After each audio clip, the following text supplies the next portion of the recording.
It was a Monday and it was full of action in Washington, D.C. The Trump administration made two major moves on March 3rd. The Trump administration made two major moves on March 3rd that would shape the outcome of the war in Ukraine and for good. The first move, well, it's about stupid American sanctions on Russia. Trump is about to say goodbye to them. As per news agency Reuters, the White House has instructed the State and Treasury departments to prepare proposals for easing certain sanctions on Russia. It is another move by Trump to improve economic and diplomatic ties with Russia and to work towards ending the war in Ukraine. The report says that the proposed sanctions relief may include specific Russian entities and individuals, particularly some business leaders. The list will be discussed with Russian representatives in the coming days as part of ongoing negotiations to repair US Russia ties. However, it remains unclear what concessions or actions Washington may demand in return. This development follows a series of high level diplomatic engagements between the US and Russia. On February 12th, Trump and Russia's Putin held a phone conversation marking the beginning of discussions aimed at resolving the Ukraine war.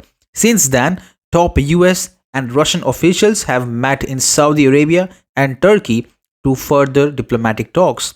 At the Saudi meeting, US Secretary of State Marco Rubio led discussions on economic cooperation, including potential joint ventures in the energy and tech sectors. Officials also explored the possibility of restoring embassy staffing levels to improve communication. Russian Foreign Minister Sergei Lavrov, who led the Russian delegation, described the meeting in Riyadh as a positive first step toward rebuilding ties. He emphasized that both nations must clean up the legacy left by the Biden administration and called for the swift appointment of ambassadors in Washington and Moscow to restore full diplomatic cooperation. Trump has maintained that any sanctions relief will be conditional upon concrete progress toward a peace agreement. So, when Trump makes a move to lift sanctions on Russia, it means Moscow has already taken some steps to scale back the war. So, on Russia front at least, Trump seems content, satisfied, but the things are not that smooth on Ukraine side. Trump on Monday in a Truth Social post announced that Zelensky was not ready for peace, adding that he would not put up with Zelensky's stance on war for longer. And it brings me to the second massive step that Trump took on March 3rd.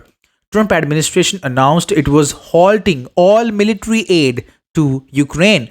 On one side, he rewarded Russia for showing willingness to end the war. On the other side, he punished Zelensky for being stupid and shying away from peace negotiations. The US has already splurged 70 billion in aid over Ukraine. Under Trump, no more supplies will be dispatched. According to initial reports, this decision would halt billions of dollars of radars, vehicles, ammunition, and missiles awaiting shipment to the war-torn nation.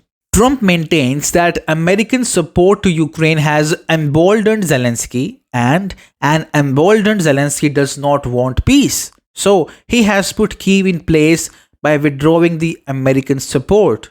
Now, the Ukraine war is officially a problem of Ukraine and the EU only. US is out of this mess. If Zelensky is so brave, he can go and fight off Russian forces with equipment from EU nations, UK, and maybe from Canada. And if he cannot, he must say sorry to the US, to its people, to its president, and just agree to the peace deal hammered out by Trump and Putin.